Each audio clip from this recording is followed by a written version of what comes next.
Apocalipse capítulo 6, versículo 14, o ponto 1 que diz: o céu retirou-se como um livro. E o céu retirou-se como um livro que se enrola, e todos os montes e ilhas foram removidos do seu lugar.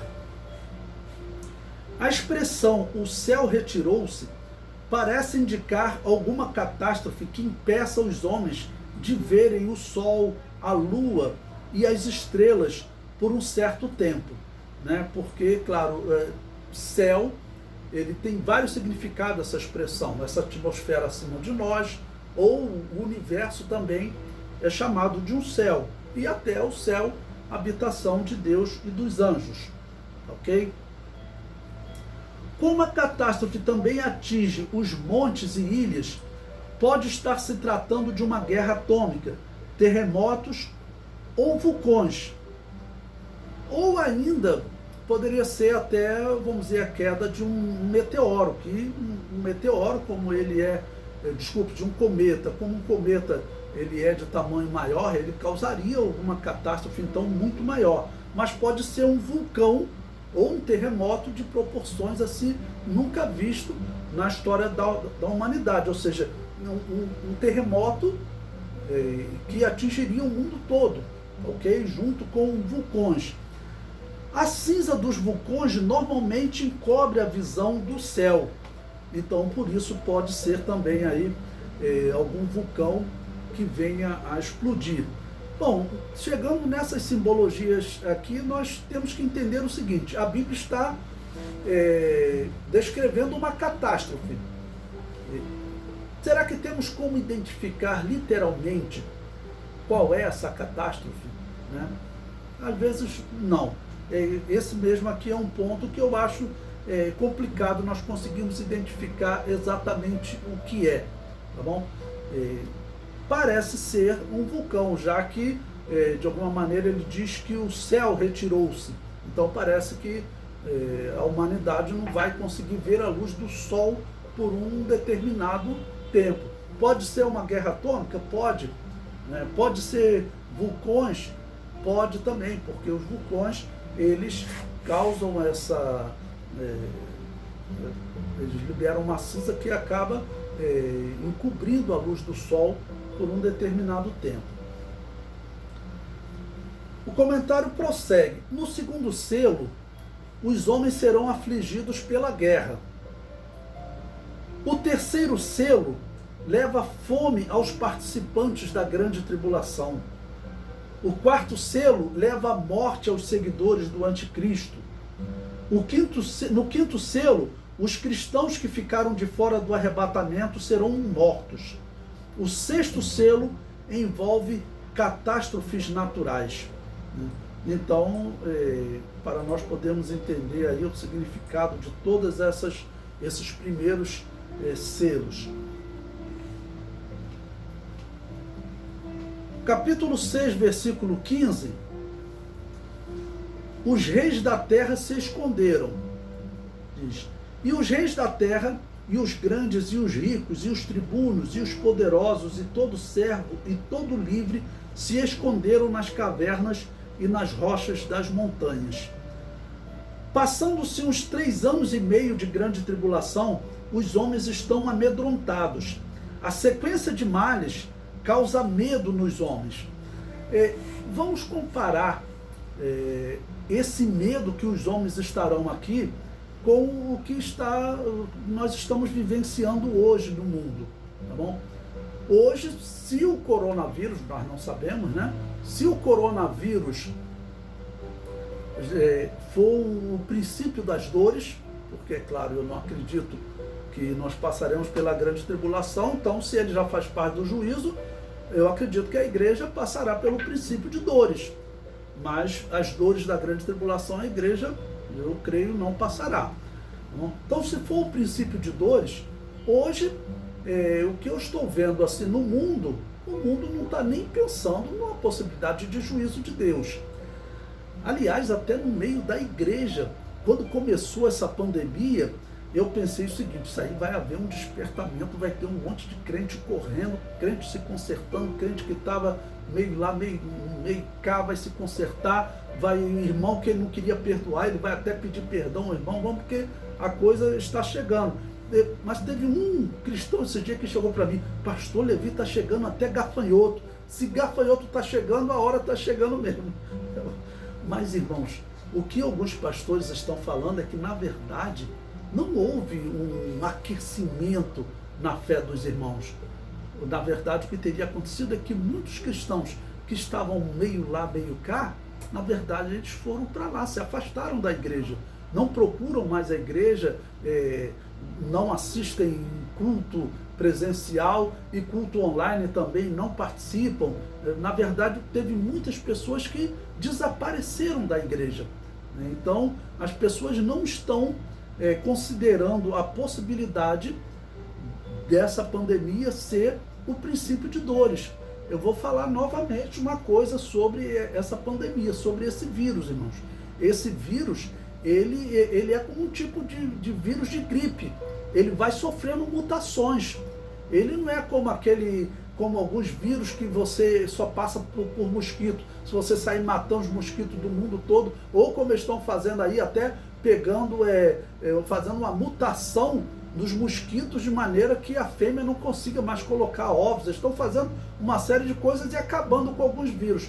Esse vírus do coronavírus, ele é como um vírus de gripe que passa de homem para homem. Ele não depende de um mosquito, ok? E pelos cálculos, até hoje, o coronavírus não contaminou 5% da população da Terra. E já foi encontrado no Brasil 15 mutações desse coronavírus. Quando fizer essa vacina, irmãos, que eles estão anunciando aí, para alguns para janeiro, outros para março, no Rio de Janeiro foi noticiado agora que eles vão tentar a vacina para o mês de março. Quando chegar no mês de março, irmãos, se já encontraram 15 variações do coronavírus, já terão mais 5, mais 10, talvez mais 15, e algumas variações que o vírus, que essa vacina não vai funcionar. Então, o que eles tinham que estar alertando as pessoas, estou falando em termos de saúde, era: olha, cuide da sua saúde, porque pandemia, a regra que todos os estudos antigos feitos é o seguinte: ele contamina o máximo de pessoas que ele puder. Ele vai contaminar, não vai parar nesses 5%. Não adianta vacina, porque o vírus vai se modificar.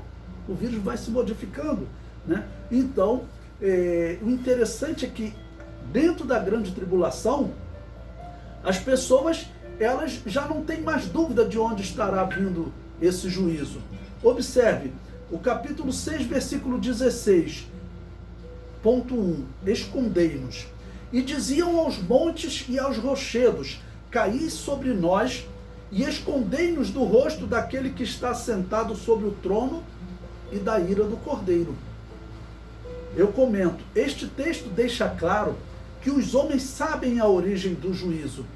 Ou seja, não vai ser como hoje, né, que os ímpios não estão vendo possibilidade de ser um princípio de dores ou juízo, e até cristãos que estavam na igreja meio lá, meio cá, eles também não estão vendo como uma possibilidade de ser um princípio de dores, né, ficaram mais para lá, ok? Mas o que vai acontecer durante a grande tribulação será algo que vai ficar evidente para eles. Eles estão dizendo aqui, né, para que eles precisavam se esconder, né, daquele que estava sentado no trono e da ira do Cordeiro. Ou seja, Deus Pai e Deus Filho estão enviando juízo sobre a terra. O comentário prossegue: conscientes do juízo, mas ignorantes quanto à possibilidade de escapar ou mesmo de se esconder dele, de Deus, né? Por isso botei dele com letra maiúscula. O salmista perguntou: para onde me irei do teu espírito, ou para onde fugirei da tua face? Salmo 139, versículo 7. Deus respondeu: esconder-se-ia alguém em esconderijos, de modo que eu não o veja? Diz Yahvé: porventura não encho eu os céus e a terra? Diz Yahvé. Jeremias capítulo 23, versículo 24. Então, os homens estão aqui concluindo que este é um juízo de Deus, para nós vermos que a proporção do que vai acontecer na grande tribulação é algo realmente diferenciado. Diz a história que ali próximo do ano de 1500, era geral no mundo, as pessoas diziam que havia um juízo de Deus. Eles acreditavam que eles estavam vivendo a grande tribulação, por isso até Lutero, Calvino e outros disseram até que o reino de Deus já estava para começar, né? Segundo alguns, quando falaram para Calvino, descobriram um mundo novo aí, lá as Américas, você não vai evangelizar. E não tem tempo de evangelizar não. Se eles forem predestinados à salvação, eles vão ser salvos. Se eles forem predestinados à condenação, eles vão ser condenados, né? Bom, mas por que eles ficaram naquele pavor de que o fim estava próximo? Porque, irmãos, haviam 200 anos que o mundo vivia uma peste tremenda. E era uma peste que ela estourava feridas no rosto das pessoas. Era uma coisa terrível, porque a pessoa podia estar em casa num dia e falava, e no outro dia a pessoa já estava cheia de feridas e morria de repente. Ninguém sabia como, mas estava vindo da pulga dos ratos, né? Aquela que foi chamada de peste negra. Então eram 200 anos de uma mortandade tremenda, que quando ela chegava numa cidade, a peste chegou na cidade tal, né? 50% da população ia embora. Diz que a peste veio das regiões do norte da Europa, do norte da Rússia, China, desde Gengis Khan e outros, né, que trouxeram a peste, e ela veio, ninguém sabia que ela vinha dos ratos. Então foram 200 anos de peste. E cada cidade que ia chegando, alguém que ia ou no navio para algum local e levava um rato doente, com uma pulga doente, a peste chegou na cidade. Daqui a pouco um adoecia, daqui a pouco outro, e era assim, as pessoas adoeciam e morriam de repente. Então todo mundo achava que aquilo ali era o fim do mundo, tá ok? Foi assim, em geral nós encontramos na história pessoas falando que o fim já estava próximo. Durante a grande tribulação também, o que é descrito aqui é que a humanidade vai chegar a essa mesma conclusão. Veja o capítulo 6, o versículo 17, o ponto 1, né? O que eles dizem? Os homens que estão se escondendo nas cavernas, estão pedindo para os montes caírem sobre eles, se esconderem, né, da ira do Cordeiro e daquele que está sentado no trono. Eles concluem, porque é vindo o grande dia da sua ira, e quem poderá subsistir? Ou seja, a humanidade hoje, mesmo países orientais como China, Japão, eles têm um determinado conhecimento sobre o Evangelho, sobre a volta de Jesus, em que Deus virá sobre o mundo. Mesmo filmes heréticos, às vezes falando sobre o Apocalipse, dão aquela noção para eles de que Deus vai intervir no curso da humanidade, vai punir a humanidade pelo que eles estão fazendo, principalmente por aceitarem o anticristo e colocarem o anticristo lá no trono de Jesus. Nós vamos chegar nesse ponto. Em paralelo a isso aqui, o que está acontecendo? O anticristo está convencendo ao mundo que ele é o Messias, e Israel e as nações fazem aliança com ele por uma semana. Nós vamos chegar no estudo do anticristo, que ele será o líder da besta que sobe do mar, em Apocalipse 13. Em paralelo a isso tudo aqui, o mundo está então seguindo esse homem, né, que provavelmente nós veremos também, ele estará falando palavras diretamente contra o Deus da Bíblia. E existe a hipótese de que ele esteja propondo mesmo, durante a grande tribulação, uma guerra ao Deus da Bíblia, né? Como que dizendo que que a humanidade pode escapar do juízo de Deus, tá ok? Mas como o juízo, então, iriam acelerando, a humanidade não tem como escapar. Então, essas palavras deles aqui ainda indicam isso, porque é vindo o grande dia da sua ira, e quem poderá subsistir? O comentário diz: qual a razão da ira de Deus? Qual será o dia da ira de Deus, né? O que os homens fizeram, ou o que Satanás fez e os homens aprovaram, o que Satanás propôs e os homens aprovaram, que causou uma grande ira em Deus? Eu respondo: o dia da ira de Deus é a batalha contra o exército do anticristo no fim da grande tribulação. Ele enganará a humanidade e se assentará no trono de Deus querendo parecer Deus. E aí você vai entendendo o porquê da ira de Deus. E a humanidade vai aceitar. Então a humanidade não aceitou Jesus Cristo, até aqueles, né, que descendiam de Abraão, Isaac e Jacó, não aceitaram Jesus Cristo, tá ok? Então vamos ler esse texto em que o apóstolo Paulo fala sobre o anticristo, o qual se opõe e se levanta contra tudo o que se chama Deus ou se adora, de sorte que se assentará como Deus no templo de Deus, querendo parecer Deus. Segundo Tessalonicenses 2,4. O que Satanás não conseguiu fazer no céu, ele consegue na terra. Por quê? No céu ele disse que subiria acima das mais altas nuvens e seria semelhante ao Altíssimo, se colocaria o seu trono lá junto do Altíssimo. Ele não conseguiu no céu, Deus o expulsou de lá. Mas aqui na terra, o trono separado, reservado para Jesus, acaba que Satanás vai conseguir, através do anticristo, assentar-se lá. O comentário prossegue: por algum momento ele se assentará no lugar que Deus escolheu. Esse lugar certamente será o Santo dos Santos, onde estava a arca e o propiciatório. Este lugar está reservado para o Messias assentar-se e receber a oração do sumo sacerdote. Receber a oração em termos de intercessão, né? O pedido de oração. O anticristo assumirá o lugar que deveria ter sido assumido por Jesus Cristo, mas este foi rejeitado pelos judeus. Satanás se apossou dessa terra, se apossou da humanidade, mas está chegando a hora desse reino ser definitivamente tomado por Deus e pelo seu Cordeiro.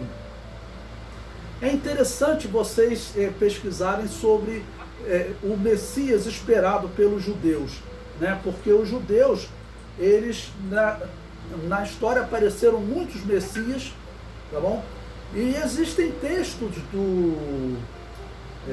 dos judeus, principalmente dos rabinos aí no Talmud, que alguns até realmente colocam dúvidas sobre a profecia de Daniel, porque Daniel falou de uma forma tão clara, né? Ó, em 483 anos vem o Messias, e desde aquele tempo já se passaram aí cerca de 2.500 anos, tá bom? Então, pela profecia do Antigo Testamento, o Messias já deveria ter vindo. O comentário prossegue: ser rejeitado pela humanidade entristece ao único Deus verdadeiro, mas o anticristo ocupar o lugar de Jesus Cristo causará ira no único Deus verdadeiro. Esta é a razão da ira de Deus, na minha interpretação, né? Procurei interpretar o que vai causar a ira de Deus, o que vai acontecer de pior na terra. A humanidade colocar o anticristo, o ungido de Satanás, no lugar reservado para Jesus Cristo. Romanos capítulo 1, versículo 18. Porque do céu se manifesta a ira de Deus sobre toda impiedade e injustiça dos homens, que detêm a verdade em injustiça. O que significa isso? Eu destaquei para vocês: deter a verdade em injustiça. Hoje a verdade, de uma certa forma, ela é detida, mas como o anticristo vai fazer, não existe exemplo semelhante na história da humanidade. O comentário prossegue: o anticristo detém a verdade em injustiça. Nenhum homem na história da humanidade manifestou a capacidade de deter a verdade como esse homem manifestará. Nero, Hitler e outros representam apenas o espírito do anticristo, do qual já ouvistes que há de vir, e eis que está já no mundo, disse o apóstolo João, no capítulo 4, versículo 3 da sua primeira epístola. Então todos esses homens maus da história da humanidade, que manifestaram engano de todo tipo, tá bom? Eles apenas tinham o espírito do anticristo, mas não era o anticristo de fato. O comentário prossegue: a ira é do que está sentado no trono e do Cordeiro. Para falar da unidade do Pai e do Filho, é dito que este é o dia da sua ira, no singular. Eu sempre procuro frisar a importância da doutrina do monoteísmo no nosso meio, no meio cristão. Eu digo que o primeiro dogma do cristianismo é o monoteísmo, tá bom? O monoteísmo é a existência de um só Deus, é o primeiro dogma do nosso do cristianismo. A Igreja Católica ela fez uma pequena alteração. Eu sempre digo o seguinte: nós acreditamos na Trindade, acreditamos em Deus Pai, Deus Filho e Deus Espírito Santo. Mas o dogma que nós falamos é o dogma do monoteísmo. A Trindade é uma forma de nós explicarmos como esse Deus se manifestou para a humanidade, tá ok? Como ele está descrito na Bíblia. Mas o nosso dogma mesmo é o monoteísmo. Essa ira não se trata do juízo final, pois estando estes eventos ocorrendo na grande tribulação, significa que haverá 1000 anos antes do juízo final. Não, eu comento isso porque alguns livros também colocam essa ira aqui como sendo a aproximação do juízo final, ok? Mas esse dia da ira aqui ainda é dentro da grande tribulação. Depois ainda vai ter um milênio, 1000 anos, e depois o juízo final. Bom, o dia da ira é também chamado dia de Yavé, né? E eu separei aí alguns versículos, Isaías 27, versículo 13, que diz: e será naquele dia que se tocará uma grande trombeta, e os que andavam perdidos pela terra da Assíria e os que foram desterrados para a terra do Egito tornarão a vir e adorarão a Yavé no Monte Santo, em Jerusalém. Comento: essa profecia de Isaías se cumpre no fim da grande tribulação. Isaías afirma que se expiará a iniquidade de Jacó, e este será todo fruto de se haver tirado o seu pecado. Então, qual o momento em que a iniquidade de Jacó será expiada? É no fim da grande tribulação, quando eles aceitarão Jesus Cristo. Aí também voltamos às 70 semanas de Daniel. Nas 70 semanas de Daniel é dito claramente que será dado fim aos pecados de Israel, será expiada a iniquidade de Israel, né? Então, esse texto de Isaías é paralelo às 70 semanas de Daniel. Separei também Joel, capítulo 2, versículo 1. Tocai a buzina em Sião e clamai em alta voz no monte da minha santidade. Perturbem-se todos os moradores da terra, porque o dia do Senhor vem, ele está perto. Então Joel, ele profetiza principalmente falando da grande tribulação, quando serão dados sonhos e visões aos israelitas e acontecerão sinais no sol e na lua. O apóstolo Pedro aplicou essas palavras do profeta Joel no dia de Pentecostes, mas ele também citou os sinais no sol e na lua que não aconteceram naquele dia. Então a profecia de Joel era para ter se cumprido ali, naquele momento. Como eles rejeitaram o Messias, os dons vieram sobre a igreja. Mas esses mesmos dons, eu acredito, acontecerão também durante a grande tribulação, para que os israelitas creiam em Jesus Cristo. Eles terão sonhos e visões. Separei Sofonias, capítulo 1, versículos 15 e 16, que diz: aquele dia é um dia de indignação, dia de angústia e de ânsia, dia de alvoroço e de desolação, dia de trevas e de escuridão, dia de nuvens e de densas trevas, dia de trombeta e de alarido contra as cidades fortes e contra as torres altas, né? Descrevendo esse momento, ali próximo do fim da grande tribulação, quando o anticristo estará perto de destruir Israel.